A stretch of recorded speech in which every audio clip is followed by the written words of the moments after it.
Bhutto died from a head injury sustained when, from the force of the blast, she hit her head on the handle of the escape hatch of the car. It also declared that Ms. Baitullah Masood, a Pakistani Taliban leader linked with al-Qaeda, was responsible for the assassination, presenting as proof a telephone conversation intercepted by the ISI.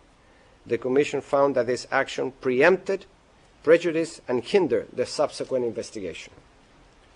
From the accounting of these events emerged many of the key questions that subsequently have left this assassination shrouded in mystery and controversy. These are analyzed in the following section of the Commission's report, assessing the criminal investigations. Among them, how, despite security plans intended to avoid such problems, was a crowd allowed to form around Ms. Bhutto's vehicle as it departed the event, stopping the convoy and proving an opportunity for the assassin to strike. What was the cause of death? Gunshots, as some still believe, or the suicide bomber's explosion? Why was no autopsy performed at the hospital, and why did a local police commander take the decision to prevent such one? Why was a crime scene hosed down less than 2 hours after the assassination, causing untold loss of evidence against all standard police procedures? Why the hastily arranged government press conference providing instant cause and culprits, an action that prompted widespread public skepticism and media outrage, as well as widespread suspicion that government authorities would not be conducting a genuine search for the truth? In addition to examining these questions, these issues, the report also provides an assessment of the first official investigation led by the Punjab authorities, which led to the arrest of 5 low-ranking suspects.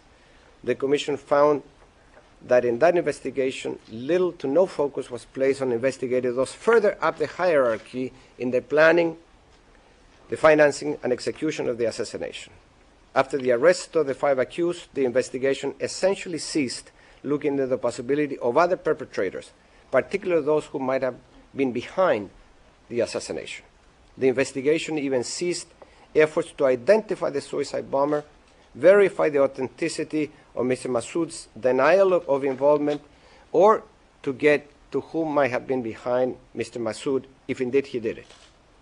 As many of you may know, Baitullah Masood, the alleged mastermind, was killed in an attack in August 2009.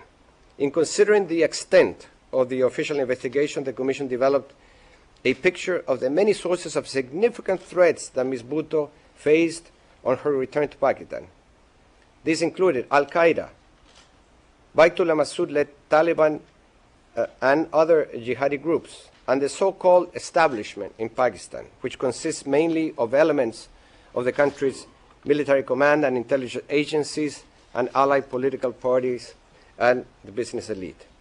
The Commission believes that the criminal investigation of the assassination and the earlier failed attempt in Karachi in October 2007 must include a focus on those who may have been involved, not only at the direct operational level, but also in their conception, planning, and financing. In this regard, the pertinent authorities should follow all leads and explore all reasonable hypotheses, including the possible involvement of al-Qaeda, Taliban, and other jihadi groups, and those who form part of the establishment. In the course of its work, the Commission also spoke with a number of knowledgeable and credible persons who emphasized to us the pervasive reach, control, and clandestine role of intelligence agencies in Pakistani society. Particularly noteworthy was the intense involvement of intelligence agencies in criminal investigations without effectively subordinated law enforcement institutions. This pervasive involvement of intelligence agencies in the diverse spheres, which is an open secret, has undermined the rule of law and distorted civil-military relations. At the same time, it has contributed to widespread public distrust and fed a culture that thrives on competing conspiracy theories. Many of the main findings of the report have already been signaled by my previous comment. However, I will end by underlining some of them before concluding.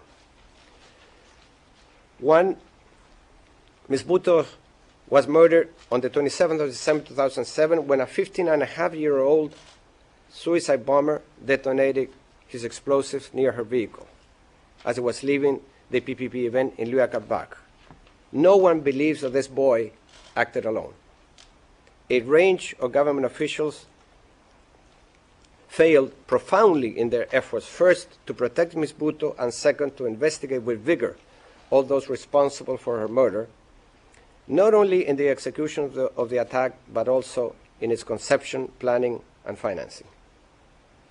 Second, responsibility for Ms. Bhutto's security on the day of the assassination rested with the federal government, the government of Punjab, and the Rawalpindi District Police. None of these entities took the necessary measures to respond to the extraordinary, fresh, and urgent security risks that they knew she faced.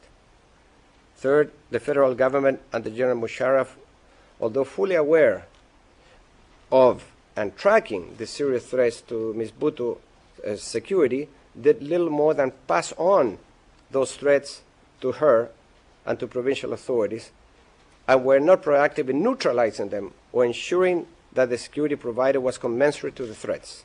The federal government failed in its primary responsibility to provide effective protection to Ms. Bhutto on her return to Pakistan. Four, the federal government lacked a comprehensive security plan for Ms. Bhutto, relying instead on provincial authorities, but then failed to issue to them the necessary instructions, which they did for two other former prime ministers who belonged to the main political party supporting General Musharraf. Ms. Bhutto's assassination, 5, could have been prevented if the Rawalpindi District Police had taken adequate security measures. The security arrangements for Ms. Bhutto by the Rawalpindi District Police were ineffective and insufficient. 6, the additional security arrangements of the PPP lacked leadership and were inadequate and poorly executed. The Commission recognized the heroism of individual PPP supporters, many of whom sacrificed themselves to protect Ms. Bhutto. However, Ms. Bhutto was left vulnerable in a severely damaged vehicle that was unable to transport her to the hospital by the irresponsible and hasty departure of the bulletproof Mercedes-Benz, which, as the backup vehicle, was an essential part of her convoy. 7, the Rawalpindi District Police's action and omissions in the immediate aftermath of the assassination of Ms. Bhutto, including the hosing down of the crime scene and failure to collect and preserve evidence, inflicted irreparable damage to the investigation. The collection of 23 pieces of evidence was manifestly inadequate in a case that should have resulted in the collection of thousands of pieces of evidence. 8, the deliberate prevention by CPO Saud Aziz of a post-mortem examination of Ms. Bhutto hindered a definite determination of the cause of death. It was patently unrealistic for the CPO to expect that Mr. Zardari would allow an autopsy on his arrival in Pakistan at Shaklak Air Base nearly 7 hours after his wife's death and after her remains had been placed in a coffin and brought to the airport. The autopsy should have been carried out at Rawalpindi General Hospital long before Mr. Zardari arrived. 9, the Commission is persuaded that the Rawalpindi Police Chief, Saud Aziz, did not act independently of higher authorities, either in the decision to hose down the crime scene or to impede the post-mortem examination.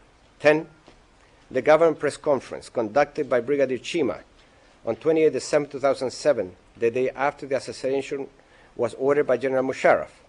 The government's assertion that Ms. Bhutto's death was caused when she hit her head on the lever of the vehicle's escape hatch and that Baitullah Maqsood and Al-Qaeda were responsible for the suicide bombers were made well before any proper investigation had been initiated. This action preempted, prejudiced, and hindered the subsequent investigation. 11, an unequivocal determination as to the cause of and means of Ms. Bhutto's death would have required an autopsy. The Commission has uncovered no new evidence to suggest a gunshot injury to Ms. Bhutto. 12, Ms. Bhutto faced serious threats in Pakistan from a number of sources. These include Al-Qaeda, the Taliban, and local jihadi groups, and potentially from elements in the Pakistani establishment. Notwithstanding these threats, the investigation into her assassination focused on pursuing lower-level operatives allegedly linked to Baitullah